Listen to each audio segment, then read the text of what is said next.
titulada Derecho a la Ciudad y a la Participación Ciudadana.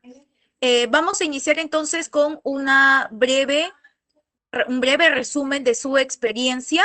El arquitecto Gerardo Regalado es arquitecto titulado por la Universidad Ricardo Palma, con más de 26 años de experiencia en arquitectura, urbanismo y planificación urbana y regional. Posee el grado académico de maestro en mención en ciencias, de maestro en ciencias con mención en planificación y gestión urbana y regional por la Universidad Nacional de Ingeniería y es actualmente candidato a doctor en Ciencias Sociales con mención en Sociología por la Universidad Nacional Mayor de San Marcos.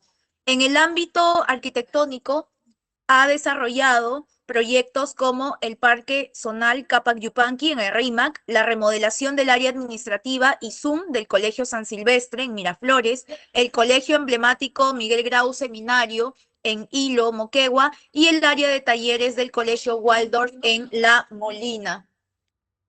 Su experiencia en planificación urbana y regional incluye trabajos clave como el tramo 1 del tren eléctrico de Lima, el plan de acondicionamiento territorial de la provincia del Santa, el plan maestro de drenaje pluvial de Trujillo, el plan metropolitano de Lima 2040, así como la coordinación del plan de desarrollo urbano del área interdistrital Lima Norte para el IMP. Es expositor frecuente en congresos y seminarios sobre temas urbanos y autor de artículos en publicaciones nacionales e internacionales. Ha ejercido la docencia en universidades como la Universidad San Martín de Porres, la UNI, en el área de posgrado, Universidad Privada del Norte, César Vallejo, Universidad Nacional de Piura, y actualmente se desempeña como docente de posgrado en la Universidad Peruana de Ciencias Aplicadas y en la Universidad Ricardo Palma. Bien, este ha sido entonces una breve presentación acerca de la experiencia del arquitecto Regalado y en este caso por términos de tiempo y para llevar un orden con esta presentación, al finalizar toda la ponencia, ustedes pueden hacer las preguntas respectivas. Las personas que cuenten con un micrófono pueden activar su micrófono cuando nosotros habilitamos de preguntas. En el caso de los que no tengan un micrófono, pueden dejarnos las preguntas también en el chat y nosotros la estaremos haciendo al expositor. Y finalmente, también mencionar que en el transcurso de la ponencia se va a dejar en el chat de esta presentación el link para que ustedes puedan llenar o puedan registrar su participación el día de hoy. Bien, arquitecto Regalado, entonces lo dejamos a cargo de esta presentación. Muchas gracias, Franzazú. Primero quiero agradecer la deferencia por la invitación. Es un tema interesante el que voy a conversar con ustedes, porque esto básicamente es un diálogo con los alumnos, con los interesados, con las personas que de alguna manera tienen un interés por la ciudad. Por otro lado, quiero también agradecer pues, a los organizadores de esta semana de arquitectura,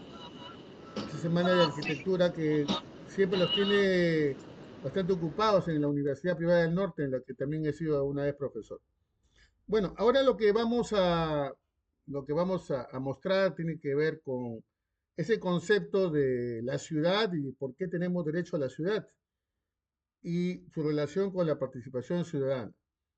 Si bien es cierto, el concepto no es nuevo, es un concepto ya de la década de los 60, pero es un concepto que toma vigencia cada día más, por lo menos por lo que sabemos nosotros y la convulsión que encontramos en nuestras ciudades, ¿no? La mayoría de ciudades entran en una etapa de convulsión. Lefebvre, que es uno de los autores clásicos en este asunto, hablaba de la implosión y la explosión en las ciudades, y creo que es un texto del año 60 de Lefebvre que hasta ahora sigue vigente. Bueno, lo que vamos a tratar vamos a entrar desde el punto de vista ontológico, ¿no? El tema del hombre, el tema del hombre y la sociedad, ¿no? ¿Qué es una ciudad y cómo la concebimos a partir de este concepto del derecho a la ciudad? ¿Y qué es la forma de vida urbana? Tanto se habla del urbanismo, que ahora crean facultades de urbanismo en varias universidades. se preocupan por el urbanismo, hay planes metropolitanos, planes de desarrollo urbano que se están haciendo en las diversas regiones del país. Bueno, hablan de urbanismo, como decía Lefebvre también otra vez en su libro El derecho a la ciudad, ¿no? Habla sobre el urbanismo está de moda, ¿no? Y me parece que todavía sigue de moda. El tema del derecho de la ciudad ya como concepto y ciudad y derecho, la participación ciudadana, quiénes y por qué reclaman el derecho a la ciudad. Acá vemos una foto sobre unos pobladores en Casma, reclamando el derecho a la ciudad, reclamando a por qué no han sido considerados y han sido segregados. Y por último, ¿el derecho a la ciudad es igual al derecho a la vivienda? Una pregunta a manera de repregunta con este tema de la vivienda de interés social que en tanto estamos entrando a conversar los últimos momentos, ¿no? El hombre es aquel, es aquel ser que es el motivo de la existencia humana, ¿no? Y elige generalmente vivir en comunidad. Nosotros cuando nos referimos al hombre como individuo, que se sostiene a sí mismo, que tiene inteligencia y que la voluntad y que su desarrollo cognitivo ha llevado a existir más que físicamente, sino espiritualmente. Vemos, por ejemplo, en la foto, que es el mercado de Independencia, la segunda zona de Tahuantinsuyo. Ahí se expresa todas esas vivencias y valores de las personas por la lucha por la sobrevivencia, ¿no? El hombre tiene capacidad de autodeterminarse, actúa, elige libremente las diversas posibilidades que le ofrece el medio natural, el medio construido. Goza de sí un privilegio para poder tenerse a sí mismo. Claro, estoy hablando de repente de cosas un poco más filosóficas, pero el meollo de todo este asunto es que el hombre necesita vivir en comunidad.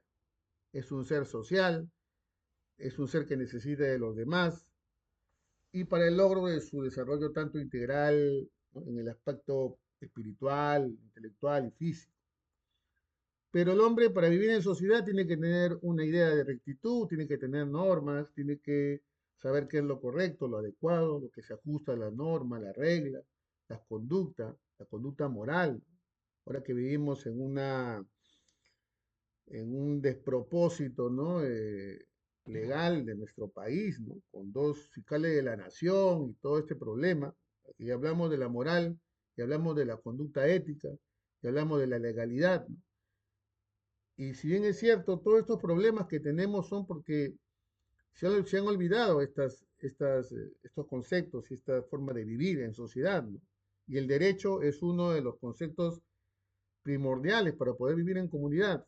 Si no tenemos autorregulación, normas que seguir, aspectos, aspectos que respetar, entonces la sociedad se hace cada día más compleja, ¿no? En el devenir de las ciudades y de la gente que vive en ciudades, los hombres encontramos alguna conciencia compartiendo algunos valores, creencias, nuestras propias culturas, ¿no?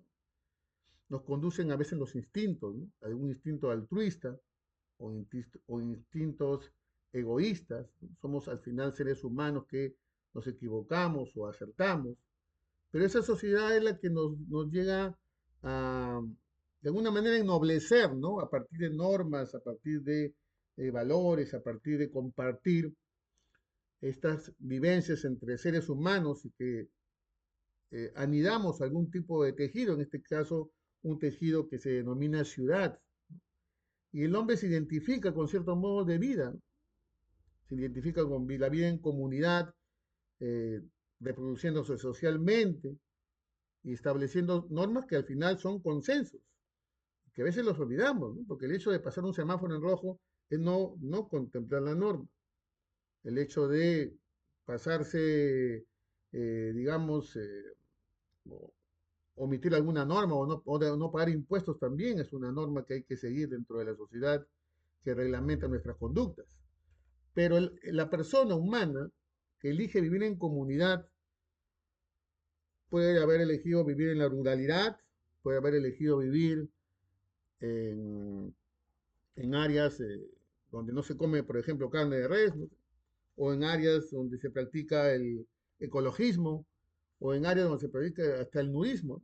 Pero el hombre vive en sociedad en una sociedad urbana, elige vivir en una sociedad urbana, un espacio físico denominado ciudad. Eso es una forma de vida. De alguna manera, la ciudad, y bien miren esta foto de acá a la izquierda, esta ciudad de Lima, este es el encuentro entre la avenida Wilson y la avenida Bolivia, centro cívico. La ciudad no es simplemente el espacio físico que vemos acá, sino que esto tiene un símbolo, tiene una simbología, tiene un significado, ¿no? Relaciones sociales de poder y significado, como lo dice Lefebvre. Algunos, como Lévi-Strauss, habla sobre la ciudad como un poema o una sinfonía, por su complejidad y su estructura. Otros dicen que la ciudad nació a partir del mercado, del comercio. Otros dicen que la ciudad puede ser viviente y como ser viviente puede morir también. Hay muchas ciudades que han desaparecido en la China, en Canadá, en la Atlántida, de los que hablan sobre ese tema, ¿no? Pero miren la foto que a continuación presento. Eso también es ciudad. Es un escenario bastante conocido por nosotros. En esta ocasión esto es Santa Rosa, Ancón, con motivo del Plan de Desarrollo Urbano Lima Norte. Y esto es ciudad. Esta ciudad es herramienta de trabajo como la anterior, sino que en la anterior tenemos reglas y normas que de alguna manera las seguimos. Acá probablemente las normas de conducta son más comunitarias, más asociativas, pero esto también es ciudad, con precariedades, pero es ciudad, ¿no? Es una creación, la ciudad es una imagen poderosa que acciona nuestro espíritu, porque esto de acá, además de constituirse en un imaginario o una construcción social, ¿no? El emprendedor, de la persona que se autocalifica como ubícola, siente que esto le pertenece, siente que estas situaciones de precariedad o de falta de déficit o de segregación espacial habla sobre sus inquietudes, habla sobre sus perspectivas de vida, ¿no? Y esto significa pues también la acción de la persona o el ser humano sobre la naturaleza, que probablemente estéticamente no cumpla los parámetros que estamos de alguna manera establecidos, ¿no? Pero esa ciudad es base habitual de nuestras vivencias, ¿no? Es perceptiva, se usa, se ocupa, se modifica. Aquí estamos modificando el medio ambiente con algunas consideraciones, ¿no?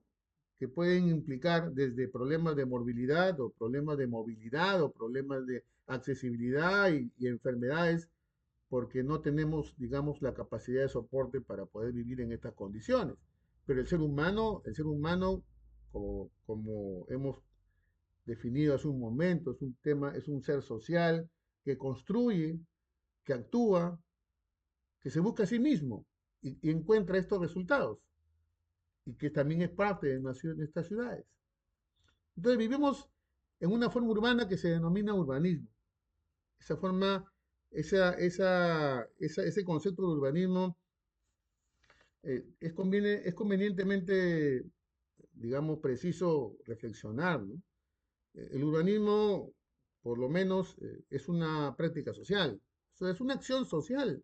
Nosotros construimos ciudad, ¿no? Ahora hablamos de la vivienda de interés social y el 80% de nuestra informalidad, pero nosotros hay que ser claros, ¿no? Construimos las ciudades con esta cultura de la construcción, que la cultura de la construcción también implica prácticas sociales. O sea, la práctica social es una acción, como comer, como trabajar, como desayunar, como hablar por computadora, ahora auditar la conferencia es una práctica social. Vender en el mercado es una práctica social, transitar en una calle es una práctica social, subirse a un micro es una práctica social, conversar en una vía pública es una práctica social. Y eso construye la práctica social mayor, una práctica social mayor que es el urbanismo. Algunos dicen que es ciencia, otros dicen que es arte, otros dicen como la arquitectura también, ¿no? Entonces, algunos expresan que el urbanismo es la ciencia de la ciudad. Bueno, yo quisiera que puedan escuchar este Si te video. encanta la vida en la ciudad, esto es para ti. Urbanismo no es solo una palabra. Es cómo nuestras acciones diarias moldean la ciudad que nos rodea. Urbanismo significa más que solo rascacielos y tráfico. Es el resultado de todas nuestras prácticas sociales, como viajar al trabajo, pasar el rato en los parques, o reunirse en cafeterías. Cada acera, plaza y calle se construye por cómo las usamos, con el tiempo. Estos hábitos y rutinas, nuestras prácticas sociales, crean el estilo de vida único que llamamos urbanismo. Así que la próxima vez que estés en la ciudad, recuerda, cada paso que das está ayudando a moldear su futuro. Las prácticas sociales definen el urbanismo, que es una práctica social mayor, es una forma de vida, se construye cada día por los ciudadanos, se reproduce socialmente por interactuamos, nos enamoramos, trabajamos, hacemos negocios, vamos a la universidad a enseñar. La ciudad y el urbanismo es una construcción histórica, ¿no?, que ha venido evolucionando, pero es una construcción social y que deviene a significados. Cada calle, cada plaza, cada camino, cada malecón, cada playa, tiene un significado, tiene un símbolo para nosotros. Y digo nosotros entendiendo que somos, como diría Pierre Bourdieu, ¿no?, somos totalmente diferentes cada uno del otro. Para algunos tendrán pues micro diferencias, pero generalmente tenemos diferencias muy notables en la forma de caminar, en la forma de degustar, en la forma de dormir. Por lo tanto, cada uno de nosotros construimos una vida urbana. Si te encanta. Ahora, esa sociedad urbana y su relación con el derecho es un aspecto importante para poder reclamar lo que nosotros entendemos como el derecho a la ciudad, ¿no?, lo que es correcto, lo que es conforme, adecuado y ajustado a la regla, a la moral, a la conducta y a la forma ética de, por ejemplo, vivir en una forma llamada urbanismo, ¿no? La sociedad humana es delicada, es complaciente, es compleja, ¿no? Tiene una serie de objetivos y de fines comunes, pero también a la vez fines bastante particulares, ¿no? Y toda esa convivencia, por ejemplo, acá vemos una fotografía de la ciudad de una vía de la ciudad de Huacho, que ahora está impactada fundamentalmente por el tema del puerto multipropósito de Chancay. Esa es una cuestión muy importante, ¿no? Sobre tejidos todavía no resueltos, no consolidados como Chancay, Huacho, Huaral. Ha caído una tremenda inversión a manera de, digamos, no puedo hacerle, digamos, recordar el tema que estamos haciendo con Irak, Irán y Israel, pero el tema es que ha caído una tremenda inversión que nos está llevando a desequilibrios, ¿no? Entonces, esto no se veía en Huacho, ahora se ve con mucho mayor intención. Entonces, hay reglas de convivencia que hay que reajustar, hay reglas de conducta que hay que reajustar. Antes los flujos eran más débiles, ahora los flujos son mucho mayores.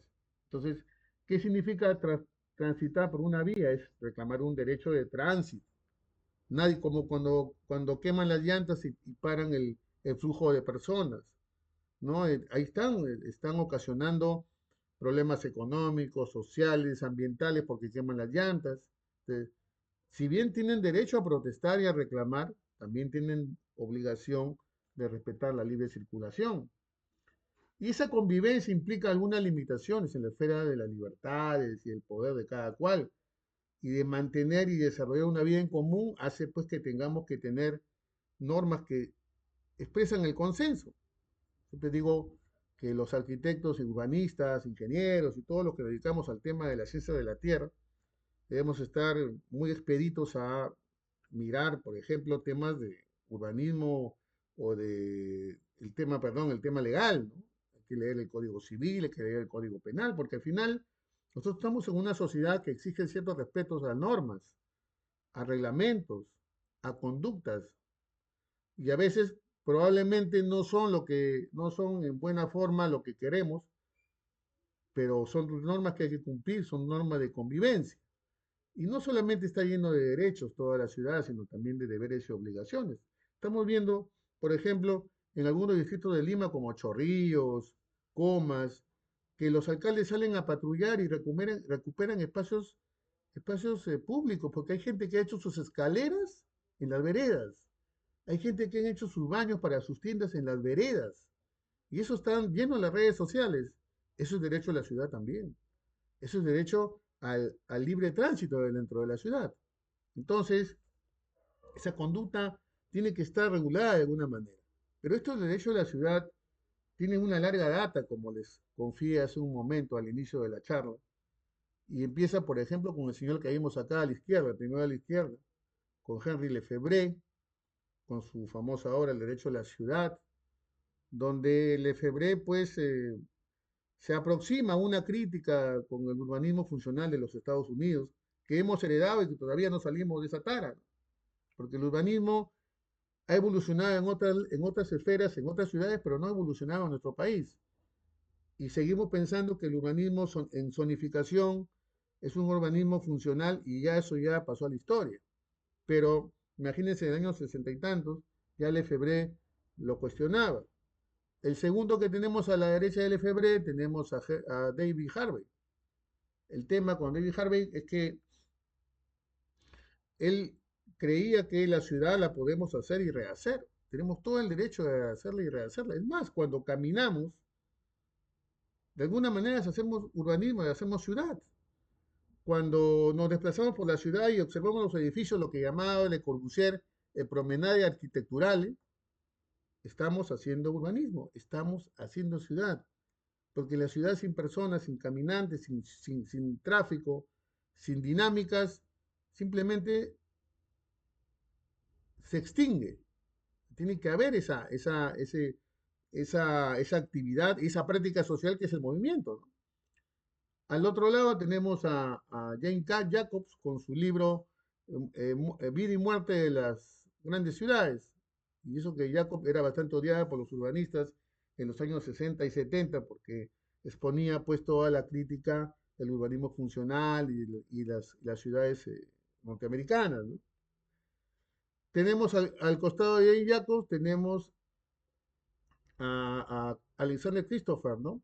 Con el tema de la ciudad no es un árbol, pues, con clara referencia al tema del Christopher Alexander, con clara referencia a, por ejemplo, una crítica a Brasilia, ¿no? O sea, las ciudades no se pueden sembrar, las ciudades crecen espontáneamente, una pregunta. Las ciudades pueden considerarse un árbol que crece libremente, o es regado, o es planificado. Y finalmente tenemos al famoso Manuel Castells con su libro, pues, La cuestión urbana y otros libros, porque es un escritor muy prolífico. Pero básicamente el derecho a la ciudad de estos autores, para ellos es una categoría política, no legal. Pero sí es legítimo desear y exigir una ciudad equitativa, justa, accesible, humana, saludable y caminable. Por ejemplo, ¿no? Estos adjetivos se ven mucho en los planes metropolitanos, en los planes de desarrollo urbano que estamos fabricando. En el Instituto Metropolitano de Planificación hay una serie de planes, instrumentos de gestión del territorio que se están haciendo.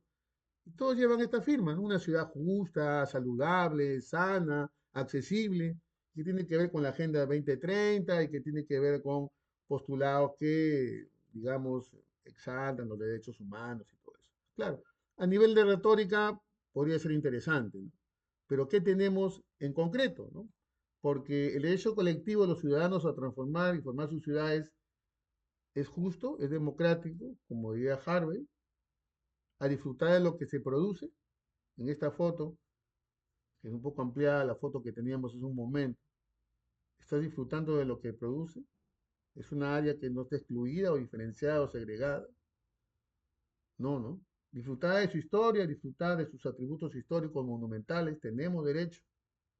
Un lugar para comunicar demandas sociales, por ejemplo. Por ahí he escuchado que va a haber otra ponencia que tiene que ver con la ciudad como lugar, y esto es un lugar. Este lugar, de alguna manera, comunica demandas sociales, sí. Vivir en esas condiciones, claro, algunos dirán, detractores, dicen, pero ¿por qué se colocan ahí? Eso no tiene capacidad de soporte, o sea, no tiene infraestructura de servicios básicos, menos equipamiento, y probablemente pues tampoco tiene resistencia del terreno. Bueno, pero por otro lado, con esta teoría de la favela que nace de Abramo, que el mercado, digamos, informal es el que básicamente de alguna manera puede dar respuesta cuando hace mutis el Estado y hace mutis la empresa privada.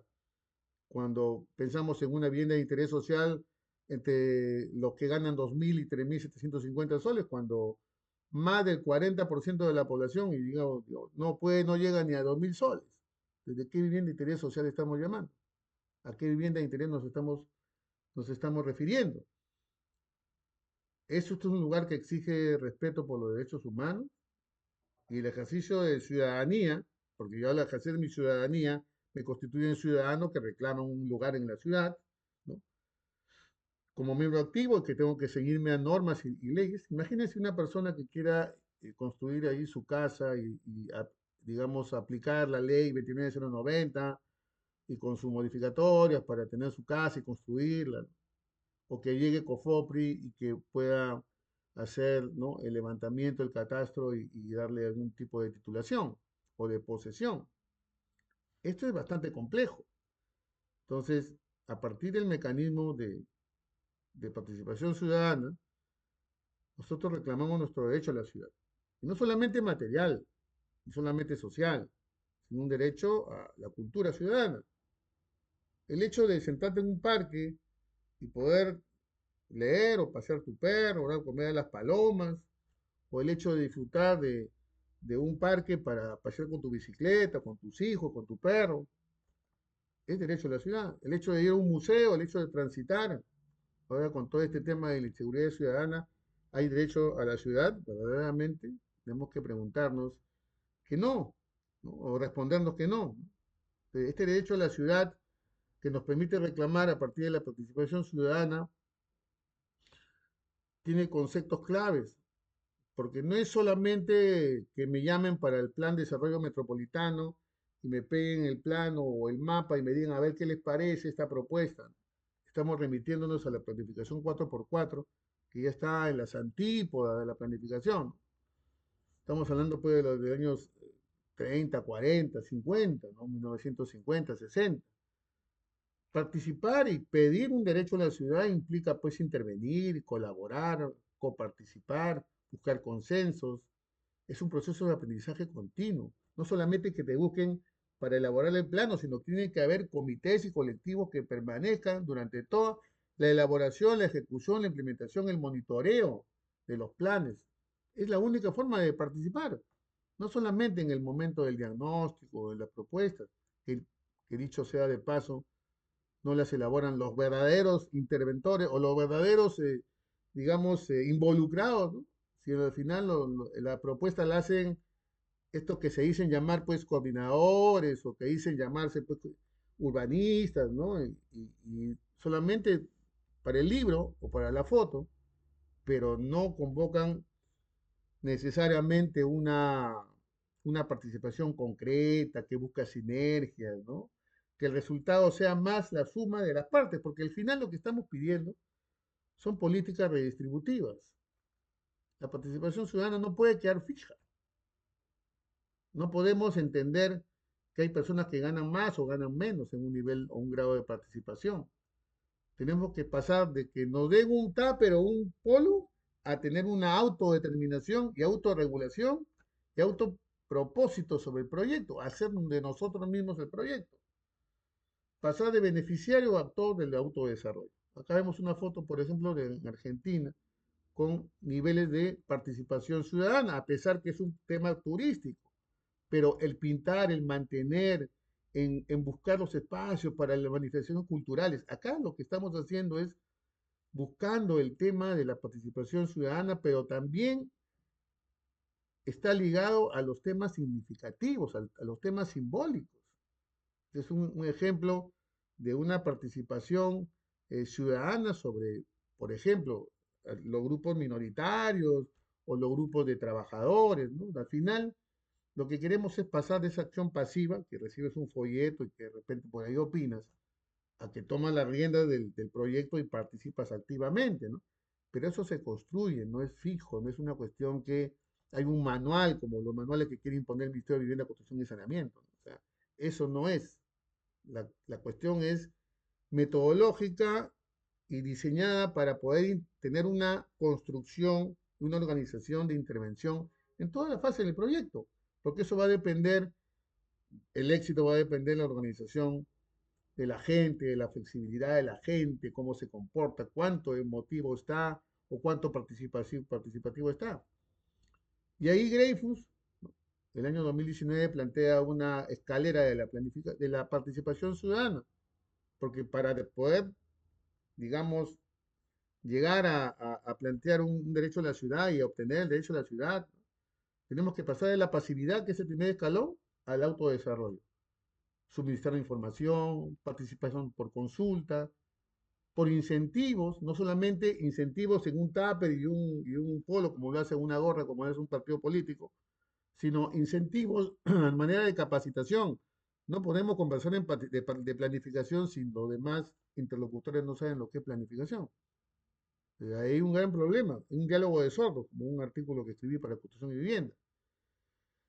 Después pasamos a la participación funcional, porque ya formamos grupos de trabajo por intereses y seguimos con una participación interactiva, implementando y evaluando el proyecto. O sea, estas propuestas que uno recibe en los planes o recibe en los planes concertados o en los planes de acción o los planes de seguridad que tanto nos dice el municipio y nos convoca, nosotros no solamente tenemos que pasar de la pasividad a la participación interactiva, sino intervenir ya de forma eh, muy puntual en temas y no esperar pues la intervención externa, tomar las iniciativas, buscar los consensos.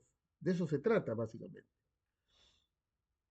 ¿Quiénes y por qué reclaman el derecho a la ciudad? Siempre hay un sector de la población urbana excluye o acceso limitado a bienes, servicios urbanos y cultura ciudadana.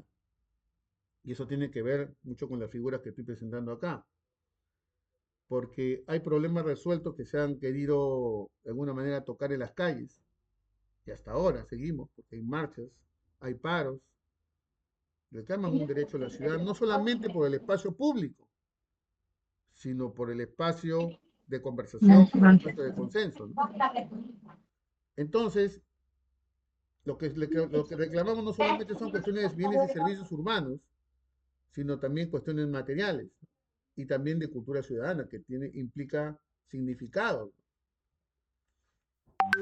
Los actores, ¿no?, exigen políticas urbanas de tipo redistributivo, los ciudadanos a pie, los frentes de trabajadores, organizaciones de base ciudadana, políticas, culturales, tanto que reclamamos el aspecto cultural y la ciudadanía reclaman, ¿no?, los espacios de intervención cultural, como se hacía en algunas épocas, con la alcaldesa Villarán, que lastimosamente pues entró en el circuito esta de la corrupción.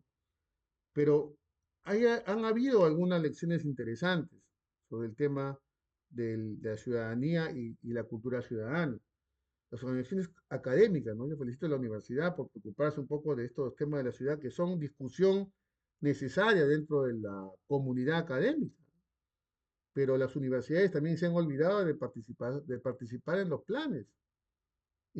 Intervienen solamente como consultores cuando su deber es intervenir también en la hechura de los planes, en la hechura de los diagnósticos, y ni hablar de los colegios profesionales, ¿no? Ahí tenemos una gran ausencia, o digamos que tocan tangencialmente el tema cuando la intervención debería ser bastante directa, ¿no?, en la confección de los diagnósticos, en el conseguir los datos. Miren que el problema de los datos y la información es fundamental en procesos de planificación, pero no tenemos. ¿No? Acá nomás en Colombia ustedes pueden ver el Instituto Agustín Codazzi, que te dice pues en el cerro tal que estamos viendo en la foto, la persona que vive en la Casa Verde, que es la última Casa Verde de la cima, el papá se llama Juan y tiene 5 hijos y 2 perros. No tenemos esa información. Entonces, como diría pues uno parafraseando el, el comercial de Verisure que vende pues sistema de seguridad, no se puede planificar lo que no se ve, pero no se puede planificar lo que no se conoce. Tenemos un 70% de déficit de catastro. No sabemos qué es lo que tenemos. Pero no todos son críticas. Hay también cuestiones importantes de ONGs o universidades que se preocupan por el tema de salir a trabajar los alumnos en el caso de arquitectura y urbanismo, salen a trabajar y a levantar datos, que deberían ser involucrados y deberían ser correlacionados con el INEI, con el CEPLAN y todas las instituciones que tienen que ver con la recolección de información, porque la información es, digamos, el oro de hoy en día. Eso es lo que necesitamos para poder salir adelante con la información. Y hablamos de políticas redistributivas basadas en 4 componentes, porque esas políticas redistributivas son las que estamos reclamando. Intencionales porque tienen un fin, causales porque vienen de una problemática urbana o una problemática social, intencional y causal porque hay una interrelación entre sociedad y gobierno, y sociedad organizada y sector de la ciudadanía, y que tiene que haber un patrón de comportamiento, pero es constante el patrón de acompañamiento y de comportamiento. Escuchemos este video cortito. Probablemente has escuchado el término políticas distributivas por ahí. ¿Pero qué significa realmente? Vamos a aclararlo. Las políticas distributivas tratan de repartir recursos. Piensa en dinero del gobierno, proyectos o servicios, en pedazos pequeños y separados. Lo genial de esto, cada pedazo es independiente, así que lo que gana un grupo no significa que otro grupo pierda. Aquí no hay un gran choque entre ganadores y perdedores. A menudo, la gente que se beneficia ni siquiera se da cuenta de que se lo perdió. ¿Por qué? Porque los beneficios se dividen tan finamente que los grupos activos u organizados pueden luchar por su parte sin mucha resistencia. Por eso las políticas distributivas son súper comunes en cosas como obras públicas, subvenciones o parques nuevos. El gobierno puede satisfacer a muchos grupos, una porción a la vez. Así que la próxima vez que escuches sobre una nueva carretera o un centro comunitario, recuerda, eso es una política distributiva en acción.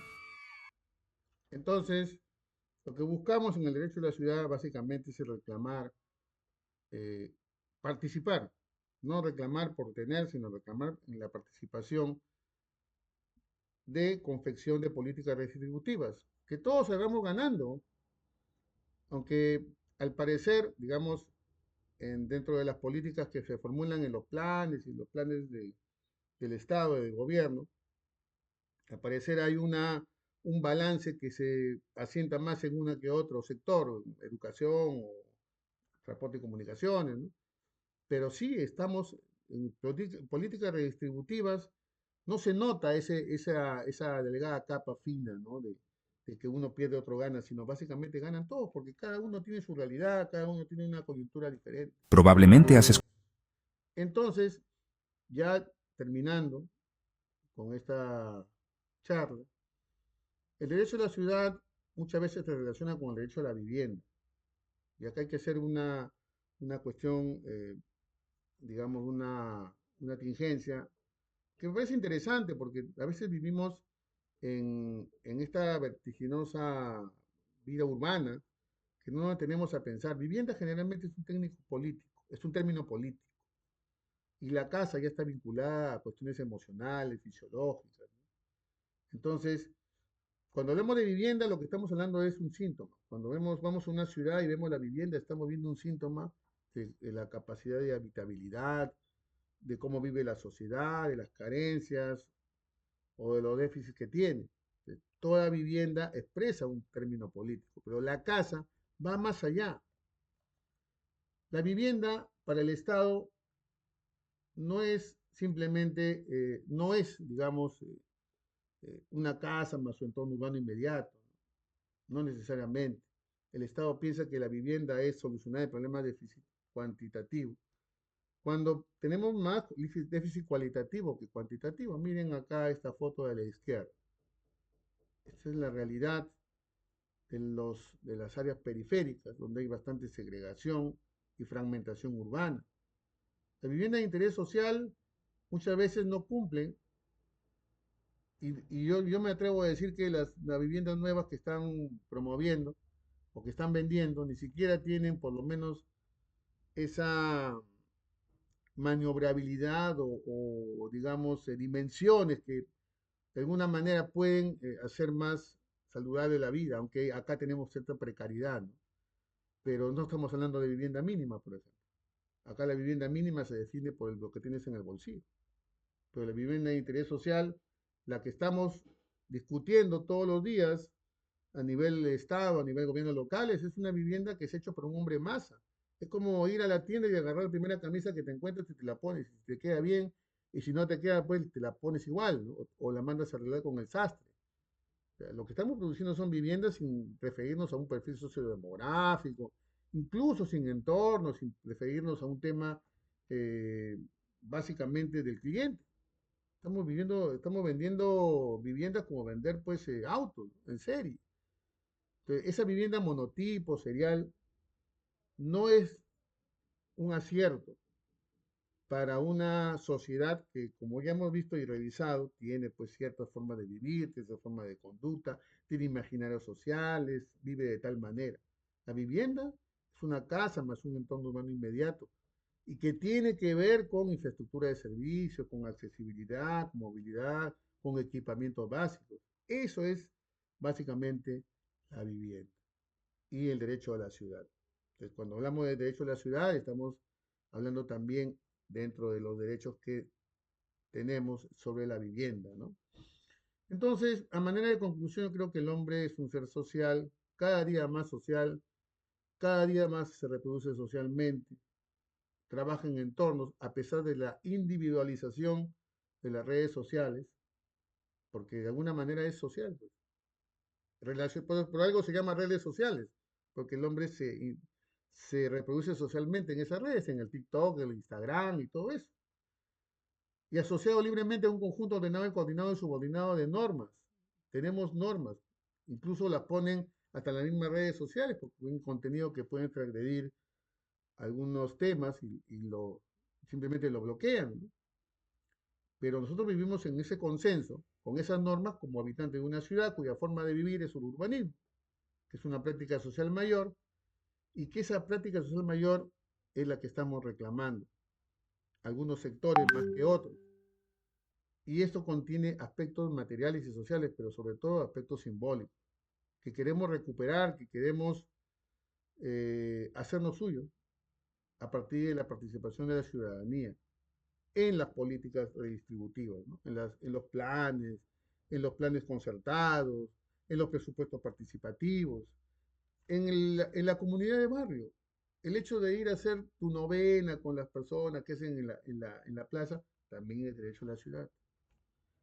Entonces, pasar de la pasividad al autodesarrollo de los fines es un poco el corolario de la participación ciudadana en relación con la ciudad y el derecho a poder tener una ciudad justa, equitativa, y una vivienda, en este caso nosotros que nos compete el aspecto de la vivienda, entre otros, ¿no? Una vivienda que no solamente se considere la casa, sino que tenga un entorno que facilite la habitabilidad en esta moda que ahora nosotros ya denominamos y que cada vez está más sonando fuerte, que es el urbanismo. Les agradezco infinitamente la oportunidad de haber compartido estas ideas.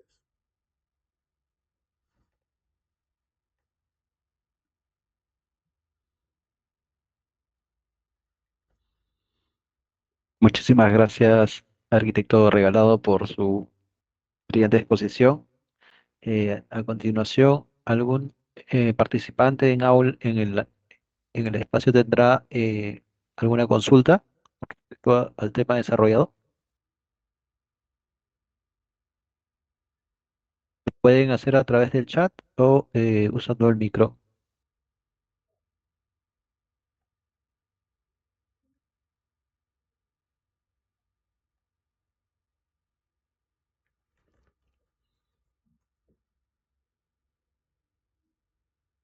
Bien, al parecer no hay ninguna consulta. En todo caso, tengo una consulta, arquitecto, Adelante. con respecto.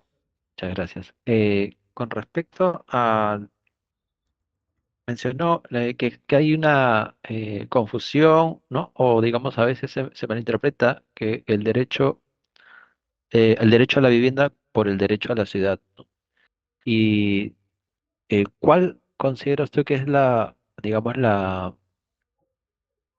o por qué se da esa confusión, ¿no? Debe ser tal vez, podría ser tal vez que uno piensa que la ciudad al estar fundamentalmente conformada por viviendas, ¿no? O sea, Se menciona que las viviendas casi podrían ocupar el 70% en su mayoría de la ciudad y el resto son equipamientos complementarios, ¿no? Para finalmente satisfacer las necesidades de sus habitantes. Tal vez es por esa razón que se genera esta confusión o existirían otras razones adicionales.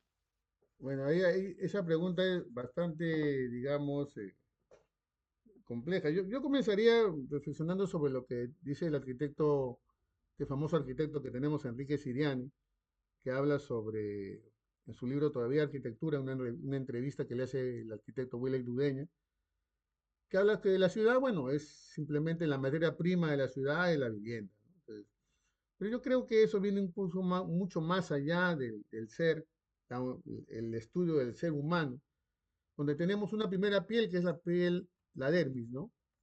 Tenemos la piel humana que es nuestra primera, digamos, protección contra la intemperie. Tenemos una segunda piel que es el vestido y tenemos una tercera piel que es la casa y una cuarta piel que es la ciudad. Y así podemos ir avanzando. Y creo que el ser humano, a partir de la, digamos, de la solvencia de sus necesidades humanas, lo primero que ve es la parte fisiológica y emocional, ¿no? Que si recuerdan la pirámide de Maslow, donde tenemos todas las necesidades humanas, desde las fisiológicas hasta alcanzar la trascendencia. Entonces, el ser humano, por asegurar el tema de la cobertura desde sus inicios, como desde la época de las cavernas, el ser humano ha tratado de asegurar su cobertura, ¿no? O sea, ha tratado de asegurar su convivencia con la naturaleza.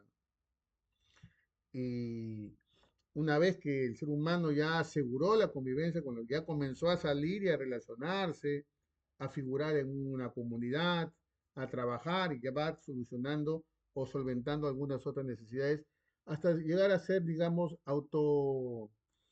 digamos, eficiente y poder pues llegar a trascender, ¿no? Pues, eso a veces genera un trastoque, ¿no? Genera una alteración de esas necesidades que estamos en déficit. Y la vivienda, lógicamente, pues es un hecho que es lo que nosotros necesitamos para poder vivir, aunque el tema de la vivienda también, y el concepto de vivienda ya ha sido también alterado por esta nueva era que estamos viviendo, ¿no? Antes la vivienda era pues el fin supremo, tú trabajas para tener tu casa propia, eso era el fin supremo.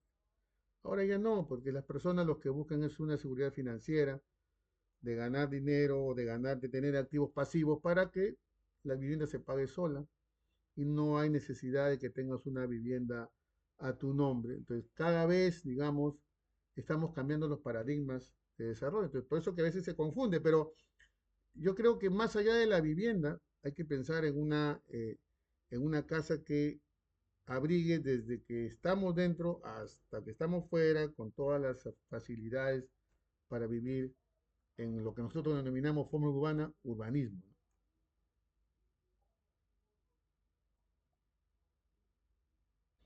Aquí hay una pregunta, Richard, una pregunta ¿En el chat? A ver. sí, Franz Sí, Taipe me dice la ok. pregunta, Sí, tenemos, Sí, adelante, adelante. dice, ¿de qué manera afectará la nueva vía de comunicación como el tren subterráneo y un nuevo aeropuerto al transporte debido a que no hay un sistema integrado de transporte? Además de gestiones municipales, priorizan el cemento sobre áreas verdes, espacios públicos que se pueden hacer ¿qué se puede hacer ante ello como ciudadanos y ciudadanas, ¿no? Bueno, el tema de movilidad urbana es un acto social y por acto social también se reclama como derecho a la ciudad, de hecho usar la ciudad, al final nosotros consumimos la ciudad, no la consumimos por partes, sales en tu bicicleta, consumes la vía pública.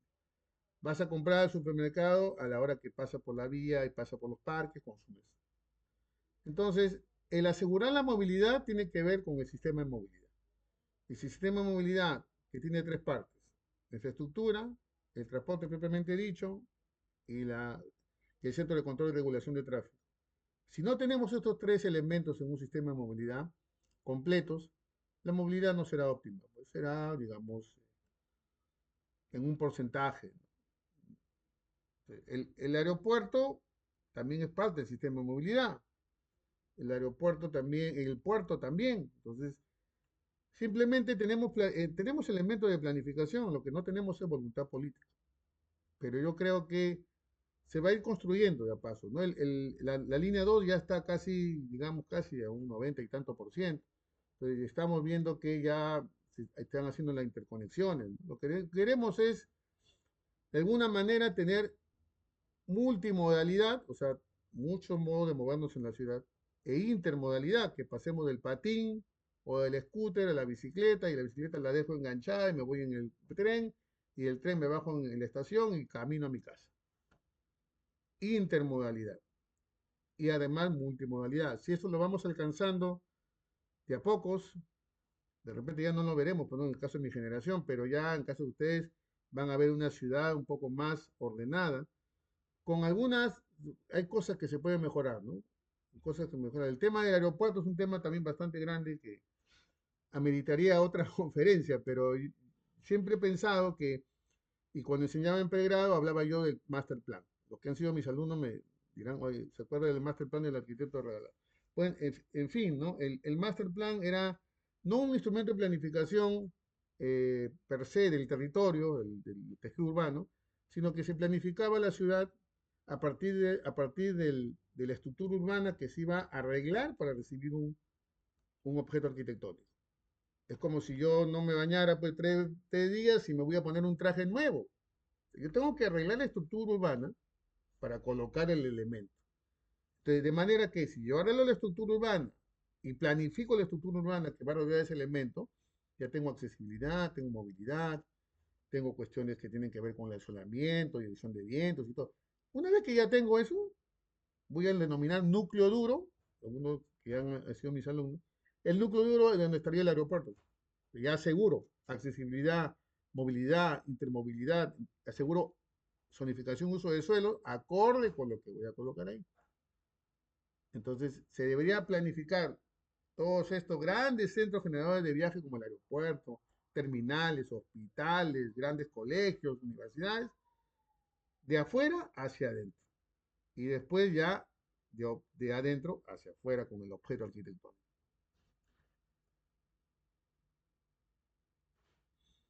Tenemos otra pregunta. Perfecto. Sí, hay una pregunta más de Alessandra Espino. Menciona que en La Victoria hay zonas urbanas bastante desorganizadas y vulnerables ante un terremoto o sismo. Desde su punto de vista y experiencia, ¿es viable realizar una rehabilitación urbana? Bueno, ahí nosotros tenemos un concepto que lo utilizamos bastante en cátedra y también en la práctica profesional, que se llama la reurbanización. La reurbanización tiene que ver con proyectos de regeneración urbana cuando un tejido se ha roto, no funciona. Revitalización urbana cuando tenemos un tejido biológico, por ejemplo, un eje ecológico de un río, hay que revitalizarlo, o un área donde antes era pues mucho turismo y mucha cultura ciudadana y se ha apagado. Tenemos renovación urbana o reciclaje urbano, cuando tenemos barrios que están degradados, hay que volverlos a impulsar. El proceso de urbanización urbana, perdón, de reurbanización, ¿no? El proceso de urbanización son todos esos proyectos que hacen que las ciudades, como seres humanos, porque estamos hablando de la analogía como ciudad, como ser humano, que nace, crece, se reproduce y muere, hay que evitar de que no muera. Por lo tanto, hay que ponerle una inyección de energía más, hay que darle actividades que puedan revitalizarla, ¿no? En ese caso, La Victoria y Breña y Surquillo y San Martín de Porres son áreas desorganizadas, vulnerables, degradadas, de años y años y años.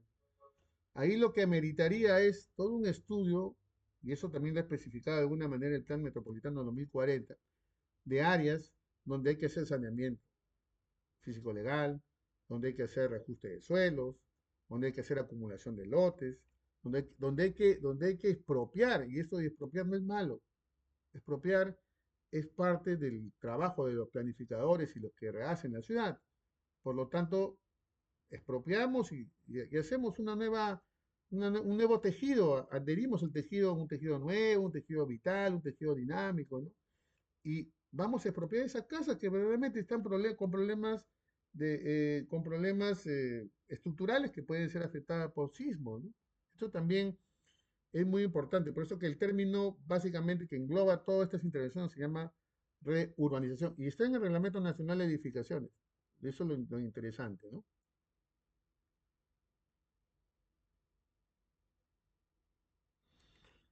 Acá hay Bien, otra arquitecto. Sí, pregunta. hay sí, una tercera pregunta de Carmen Rosales sería, ¿cuál es el papel de la participación ciudadana dentro de la concepción del desarrollo urbano sostenible, considerando la dimensión ambiental, social y económica?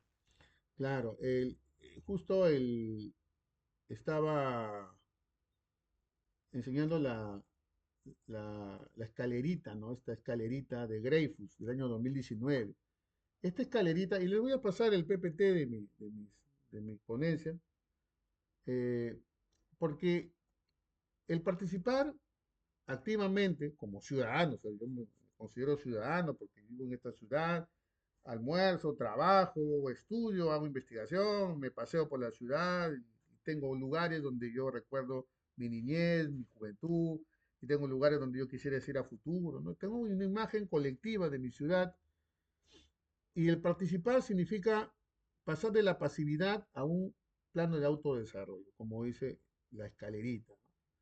Pero yo tengo que participar suministrando información, no puedo negarme la información cuando me convocan a un plan.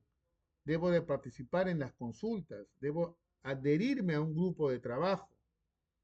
Eso es lo que haría mucho más, digamos, vivible una ciudad y reclamaría con más derecho. Si yo tengo la posibilidad de adherirme a un grupo que se preocupa por la ciudad, por ejemplo, hay un grupo que se llama Soñadores Urbanos, de un arquitecto de la UPC que ha formado en el Callao, con la que yo difiero en cuestiones de político-administrativas, pero me parece una cuestión muy interesante, ¿no? Que cada uno de nosotros como arquitectos y como ciudadanos podamos liderar aspectos, por ejemplo, de la dimensión ambiental, ¿no? Con el cuidado, no solamente en grandes objetivos, porque puede ser hasta el reciclaje de la basura, el tener el compost o tener la permacultura, ¿no? La permacultura, que es esa actividad de tener pues jardines dentro de la casa, como antes tenía la abuela, ¿no? La abuela no iba a metro a sacar la cebolla, ahí sacaba de su chacra. Nosotros teníamos una chacra, ahí sacábamos eso, no conocíamos eso. O en la dimensión social, ¿no? La dimensión social cuando hacemos por ejemplo la novena y la gente va a rezar, o la gente se junta para la pichanga, o la gente se junta para una apoyada. Esa es una dimensión social de la participación ciudadana, pero no solamente en el deleite, en la diversión, sino ver qué le está faltando a nuestra comunidad. Y la parte económica también, porque ahora con las redes sociales y con la nueva economía global, podemos producir mucha información y esa información es dinero. Eso es muy, muy importante tenerlo en cuenta en los niveles de participación, ¿no? Hay una pregunta que nos hemos olvidado, Richard. Acá hay una pregunta. A ver, Dice, ¿cómo sí, puede arquitecto. el urbanismo en Perú integrar los asentamientos informales al tejido urbano sin generar desplazamientos ni pérdida de identidad comunitaria? Claro, el urbanismo como práctica social, como forma de vida, eh, establece ciertas costumbres, cierta forma de vivir, ¿no? Trabajar en la ciudad, trabajar incluso en tu casa, en tu oficina, ¿no?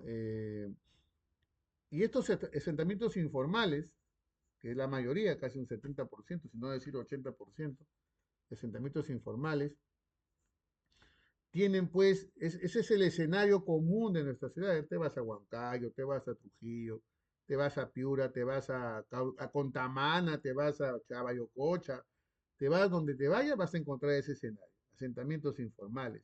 Informales porque no cumplen la formalidad y la conducta que hablábamos hace un momento, el derecho, ¿no? Pero si uno analiza más allá, esos son asentamientos que se formaron por la cultura constructiva, que ha sido pasada de generación en generación. Mi abuelo era maestro de obra, yo fui maestro de obra, otro fue maestro de obra, carpintero. Entonces, comenzaron, eso es lo que le llama Pierre Bourdieu el capital cultural, ¿no? Es adosado en la familia, es un poco adosado también en la escuela, en la universidad. Entonces, esos son elementos informales que están construidos con toda una cultura constructiva, también generan identidad comunitaria, porque hay sentido de pertenencia.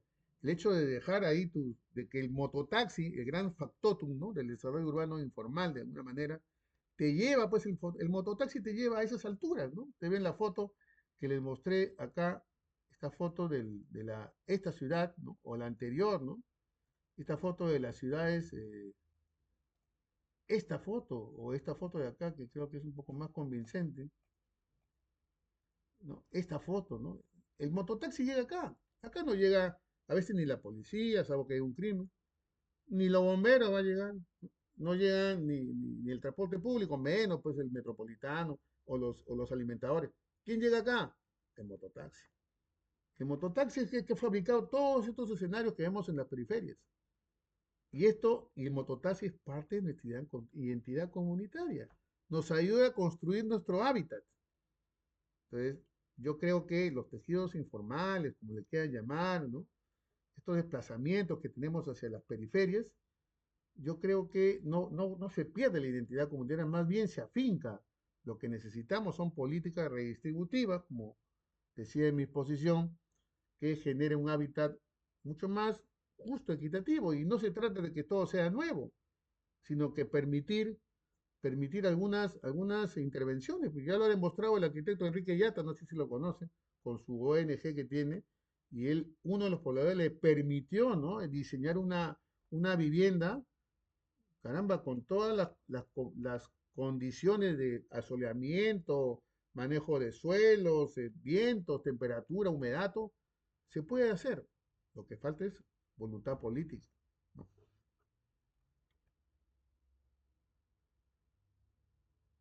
Bien, arquitecto, una última consulta.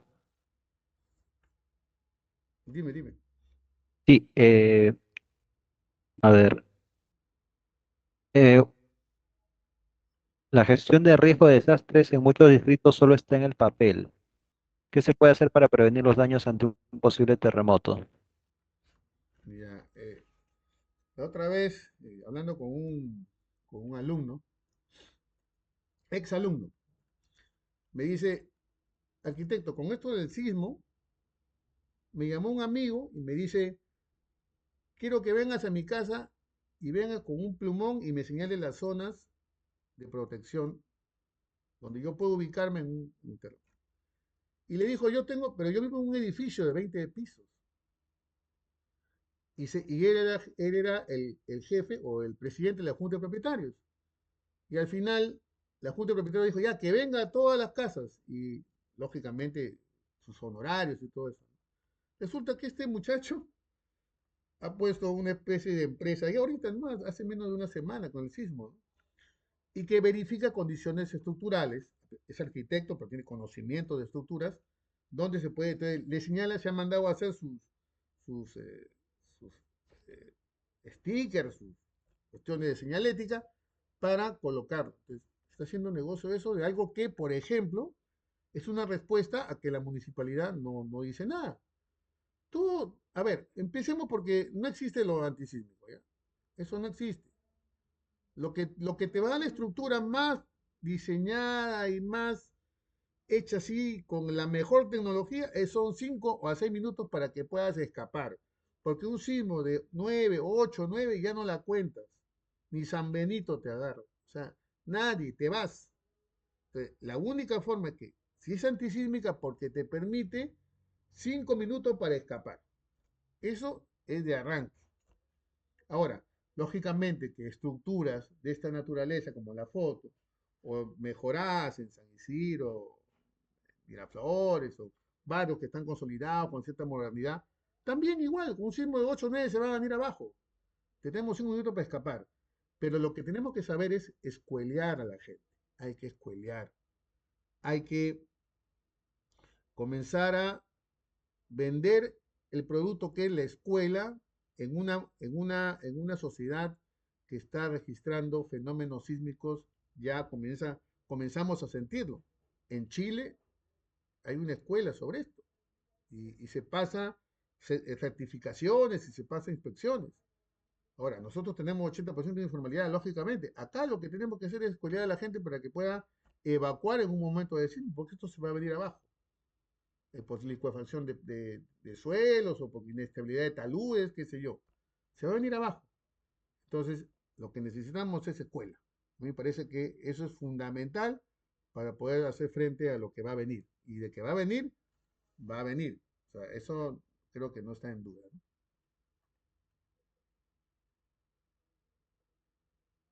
Bien, arquitecto Regalado. Eh, bueno, hay una pregunta más de Yamile Berrocal. Adelante, En la adelante. actualidad, ok. En la actualidad, gran parte de la expansión urbana en el Perú se ha dado de manera informal. Sin embargo, estas zonas muchas veces quedan excluidas de los planes oficiales o son intervenidas de forma autoritaria, ¿no? En ese sentido, ¿cómo considera usted que las autoridades podrían integrar efectivamente estos territorios informales dentro de la planificación urbana, sin generar desplazamientos forzados ni procesos que terminen encareciendo la vida y expulsando a sus propios habitantes? Ya, acá está hablando de procesos, ¿no? Claro, en la actualidad la expansión urbana, pues lógicamente se da pues sin control, ¿no? Por especulación. Básicamente es especulación. Es un término que tiene que ver con economía de la ciudad. Que tenemos en la ciudad, tenemos rentas diferenciales. Hay cosas que valen más que otras porque están alejadas del centro, están alejadas de los centros de negocios, digamos, los centros de empleo, ¿no? Pero digamos que las partes informales, o sea, las áreas informales, de alguna manera, por llamarlo, eh, están excluidas de los planes. ¿Por qué? Creo que eso es una verdad a medias. Me parece que todas están incluidas, pero se lo dice alguien que ha participado haciendo planes. Y se lo digo porque efectivamente, por ejemplo, esta foto que estoy mostrando, esta foto es de Santa Rosa con Profan, con Ancón, ¿no? Una zona bastante precaria. Pero lastimosamente, no podemos tener un catastro de esto. Vemos la foto, la podemos ubicar en el mapa, pero no tenemos las coordenadas. Es como construir en un terreno que no tenemos las dimensiones, ¿no? Imagínate, llamen arquitecto, tengo un terreno de 200 metros. ¿Cuáles son las coordenadas? ¿Cuáles son los linderos, las áreas? No, no tengo. O sea, vaya a medirlo. Y resulta que lo mío, pero no tiene ni pistas ni veredas. ¿De dónde ubico el terreno? ¿Por dónde comienzo a medirlo? Igual sucede con estas viviendas informales o en periferia. No se sabe dónde están. O sea, Santa Rosa y Ancón no tiene un catastro del año 70. Del año 70 no tiene un catastro. Entonces, ¿yo cómo puedo saber esto? ¿Cómo lo puedo catastrar? Han hecho catastro horizontal en municipios para cobrarle impuesto predial, pero ahí nomás queda. No tienen, o sea, han empadronado, mejor dicho. Ya tienen acta de posesión. ¿Cómo yo puedo intervenir en un sitio donde no tengo la definición del lugar de intervención? No se puede. Lo más importante, yo creo que la mejor inversión que puede hacer el alcalde de Aliaga y los alcaldes locales es invertir en un catastro. Esa es la mejor inversión que se puede hacer. Si alguien postularía a la alcaldía de Lima y dirían, ¿qué es lo primero que tienes que hacer?